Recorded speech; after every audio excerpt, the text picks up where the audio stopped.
नमस्कार. तुम्ही तुमच्या भावना दाबून ठेवता का? कुणाकडे त्या व्यक्त होत नाही का? मग त्याचा काय परिणाम होतो हे आज आपण समजून घेणार आहोत. आपल्या भावना मनातच आपण जर दाबून ठेवल्या तर त्या मनातच राहत नाही, तर त्या शरीरात साठतात आणि एकदा शरीरात जेव्हा त्या साठायला सुरू होतात तेव्हा वेगवेगळे आजार आपल्याला व्हायला लागतात. हो, मी खरं बोलतेय. जेव्हा तुम्ही तुमच्या भावना व्यक्त होत नाही, त्या मनातल्या मनात साठवून ठेवता, तेव्हा त्या फक्त मनात न राहता त्या शरीरात साठवल्या जातात आणि तुम्हाला आजारपण येतं. भावना दाबल्यामुळे शरीरात काय परिणाम होतात तर आपण जाणून घेऊया. भावना दाबल्यामुळं काय होतं की बरेचदा आपल्याला खूप राग येतो आणि आपल्याला शिकवलेलं असतं की राग व्यक्त व्हायचा नाही, संयम ठेवायचा, एक्सेट्रा एक्सेट्रा. या गोष्टी जरी खऱ्या असल्या तरी आपला राग कुठेतरी व्यक्त होणं सुद्धा गरजेचं आहे. ज्यावेळेस आपण राग दाबून ठेवतो, खूप दाबून ठेवतो, त्यावेळेस आपला BP वाढतो. त्याचप्रमाणे आपल्या हार्टवर सुद्धा प्रेशर येतं. बरेचदा लोक भावना दाबून ठेवतात आणि त्यांना हार्ट अटॅकसुद्धा आलेले आपण बघितलेले आहे. तेव्हा ज्या काही आपल्या भावना आहेत त्या दाबून ठेवू नका. न बोललेलं दुःख. कसं होतं ना की आनंद वाटून घेणारे बरेच असतात, पण दुःख वाटून घेण्यासाठी कोणीही नसतं. पण त्यासाठी आपली एखाद्या जवळचं रिलेटिव्ह, आपली एखादी जवळची मैत्रीण, आपला एखादा जवळचा मित्र नक्की असायला हवा. त्याच्याजवळ तुम्ही आपल्या भावना, आपलं दुःख व्यक्त व्हा. तुम्ही म्हणाल की काय होणार माझं दुःख सांगून, माझं मन मोकळं करून, तर तुम्हाला तुमचं मन मोकळं होईल. तुमच्या जर तुम्ही भावना, तुमचं दुःख हे तुम्ही व्यक्त केलं नाही तर तुम्ही सतत नैराश्यात राहाल, नेहमी चिंता करत असाल आणि तुम्हाला सतत थकवा जाणवेल. म्हणजे तुम्ही काहीही काम केलं नाही तरी तुम्हाला असं वाटेल मी खूप थकले आहे, माझ्या डोक्यावर कुठला तरी भार आहे. याचं एकच कारण असतं की तुम्ही तुमच्या चिंता, तुमचं दुःख हे व्यक्त करत नाही. तेव्हा आपल्या जवळच्या किंवा विश्वासातल्या व्यक्तीजवळ ते व्यक्त व्हा. ते दुःख व्यक्त करा, तुमच्या भावना व्यक्त करा. भीती आणि चिंता.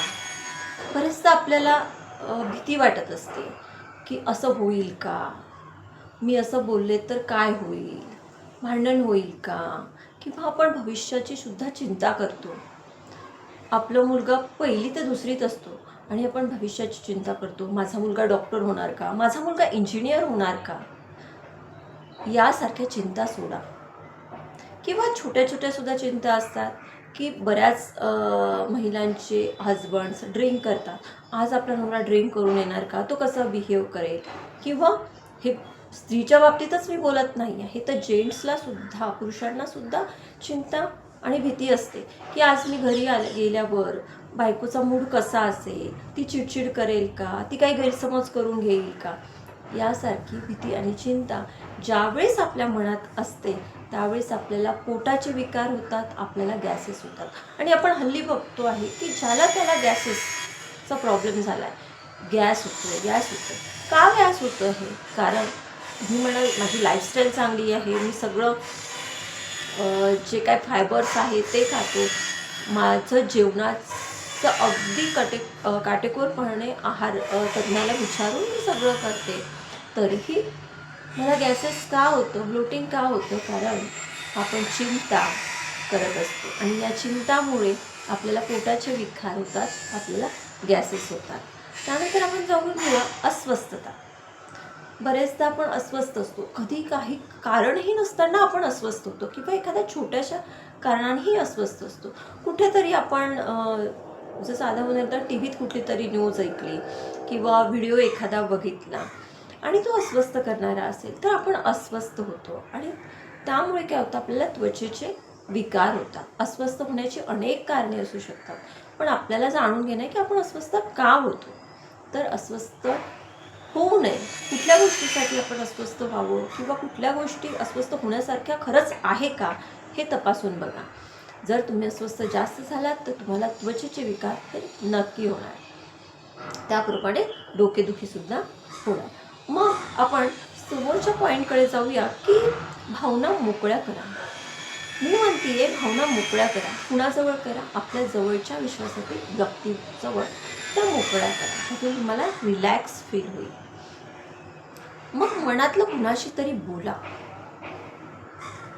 ते बोलणं खूप गरजेचं आहे. एखादी मैत्री ज्याप्रमाणे मी बोललेली आहे किंवा एखादी जवळची नातेवाईक आणि तेही नसेल तरी आपल्या भावना एका कागदावर लिहून व्यक्त करा. तो कागद नंतर तुम्ही फाडून टाका. कारण कुणाला ते दिसू नये असं जर तुमची इच्छा असेल तर तो कागद फाडून टाका. पण ते व्यक्त व्हा. मनातलं कुणाशी तरी बोला. बोलल्याने मन हलकं होतं. सोल्युशन मिळेल की नाही, पण मन हलकं होतं एवढं नक्की. रडायला लाजू नका. बऱ्याच लोकांना असं वाटते की मी रडलो म्हणजे मी कमजोर आहे असं लोक समजतात. मानसशास्त्रामध्ये एक गोष्ट सांगितलेली आहे की रडणारी व्यक्ती कधीच कमजोर नसते. कारण ती रडून आपलं मन हलकं करते. तेव्हा जी व्यक्ती रडते ती खूप स्ट्रॉंग असते. हे मानसशास्त्राने लिहिलेलं आहे. हे मी माझ्या मताने सांगत नाही. तेव्हा रडणारी व्यक्ती कमजोर असते असं जर तुम्हाला वाटत असेल तर ते पूर्णतः चुकीचं आहे. ध्यान करा, प्राणायाम करा. त्यामुळे काय होतं, मन शांत होतं. डोपामाइन सिक्रेट होतो. छोटे छोटे एक्सरसाइज करा. स्वतःसाठी वेळ काढा. आपलं काय होतं ना की स्त्री असो या पुरुष, बरेचदा स्त्रियांच्या बाबतीत बोललं जातं की त्या नेहमी कामात असतात. घरच्या कामामध्ये, मुलांच्या कामामध्ये, फॅमिलीच्या याच्यामध्ये, जॉबच्या याच्यामध्ये. पण पुरुषसुद्धा व्यस्त असतात. त्यांनासुद्धा स्वतःसाठी वेळ मिळत नाही. तेही आपल्या कुटुंबाचा पालनपोषणासाठी किंवा आपल्या रिलेटिव्हच्या प्रॉब्लेम्समध्ये गुंतलेले असतात. त्यांनीसुद्धा आपल्या स्वतःसाठी, आपल्या फॅमिलीसोबत तर तुम्ही बाहेर जाच, पण फक्त स्वतः एकटेसुद्धा बाहेर जा आणि निसर्गाचा आनंद घ्या. तुमचं टेन्शन, तुमचा स्ट्रेस नक्कीच कमी होईल.